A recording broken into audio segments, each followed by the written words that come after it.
Department Herbal Garden. Indoor plants.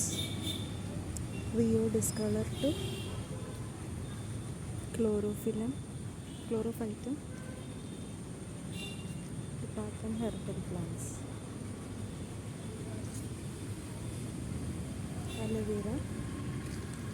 Here we comes to the star plant category. നാളനുസരിച്ച് ചെടികളെ set ചെയ്തിരിക്കുകയാണ്.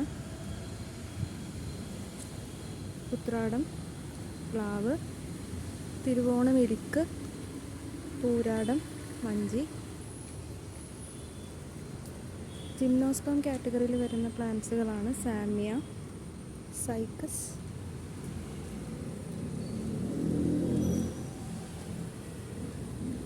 അരോയിഡി. Department of botany maintain ചെയ്യുന്ന medicinal ഗാർഡനാണ് ഇത്. Medicinal പ്ലാന്റ്സിൻ്റെ ഒരു വലിയ ശേഖരം തന്നെ ഇവിടെയുണ്ട്. ലൻഡാന കെന്നാര, അരിപ്പൂ എന്ന് പറയും, ജസ്റ്റീഷ്യ ആടലോടകം. ബട്ടർഫ്ലൈസുകളൊക്കെ വന്നിരിക്കുന്ന ഒരു ആവാസ കേന്ദ്രമാണ്. റവോൾഫിയ സെർപ്പൻറ്റീന. ദശപുഷ്പങ്ങളുടെ കളക്ഷനും ഇവിടെയുണ്ട്. കുർക്കുമ, ഒസിമം, പൂവാങ്കുരുന്നൽ, ബോയർഹേവിയ പോലത്തെ ചെടികൾ, തുളസി. ഇത് ബോൺസായിയുടെ കളക്ഷനാണ് ഇവിടെ കാണുന്നത്. ബോൺസായി കൺസേർവ് ചെയ്തിട്ടുണ്ട്. ബോൺസായി എന്ന് ഉദ്ദേശിക്കുന്ന miniature form of A plant ആണ്. ഇതൊരു ജാപ്പനീസ് ടെക്നിക്കാണ്. ആൽമരം പോലത്തെ ചെടികളെയൊക്കെ നമുക്ക് മിനിയേച്ചർ ഫോമിൽ ആക്കാവുന്നതാണ്. ഡിപ്പാർട്ട്മെൻറ്റ് ഓഫ് ബോട്ടണി ആണ് ഇത് മെയിൻറ്റെയിൻ ചെയ്തിരിക്കുന്നത്. അതുപോലെ തന്നെ NCC സ്റ്റുഡൻസും ഇവിടെ ഹോൾ കോളേജിന് വരെ നമ്മൾ കൊടുക്കാറുണ്ട്. കൊടങ്ങലാണിത്. ഇതാണ് അക്വാട്ടിക് പ്ലാന്റ്സിൻ്റെ ഒരു കൺസർവേറ്ററി ഇവിടെയുണ്ട്. അതിൻ്റെ അകത്ത് തന്നെ ഓർക്കിഡേറിയം വെച്ചിട്ടുണ്ട്. ഓർക്കിഡ്സിൻ്റെ കളക്ഷനും ഇവിടെ മെയിൻറ്റെയിൻ ചെയ്തിട്ടുണ്ട്. അക്വാട്ടിക് പ്ലാന്റ്സ് കൺസേർവ് ചെയ്ത് വെർട്ടിക്കൽ ഗാർഡൻ ഇവിടെ മെയിൻറ്റെയിൻ ചെയ്യുന്നുണ്ട്. ഇതാണ് ഫേർണറി.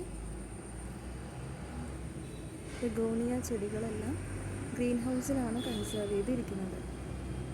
എൻഡേഞ്ചേർഡ് ആയിട്ടുള്ള പ്ലാന്റ്സും ആമ്പലുകൾ. ഫോൺസിൻ്റെ ഒരു വലിയ ശേഖരം തന്നെ നമ്മളിതിൻ്റെ അണ്ടറിൽ വെച്ചിട്ടുണ്ട്. ഓർക്കിഡേറിയത്തിൻ്റെ ബാക്കിലായിട്ടാണ് ഫേർണറി സെറ്റ് ചെയ്തിരിക്കുന്നത്.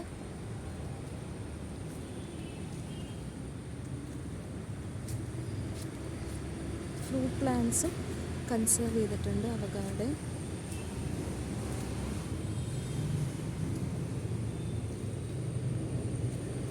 ഒരു വെർമി കമ്പോസ്റ്റ് യൂണിറ്റ് ഇവിടെ മെയിൻറ്റെയിൻ ചെയ്യുന്നുണ്ട് ഫോർ കമ്പോസ്റ്റിംഗ് പർപ്പസ്.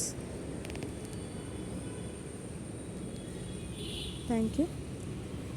ഇതാണ് pathways.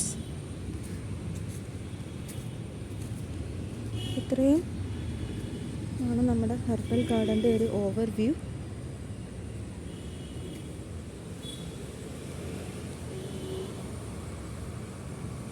Thank you so much. Saint Joseph's College of Women Alappuzha maintain ചെയ്യുന്ന ഹെർബൽ ഗാർഡനാണ് നിങ്ങൾ ഇത്ര നേരം വീക്ഷിച്ചത്. Thank you.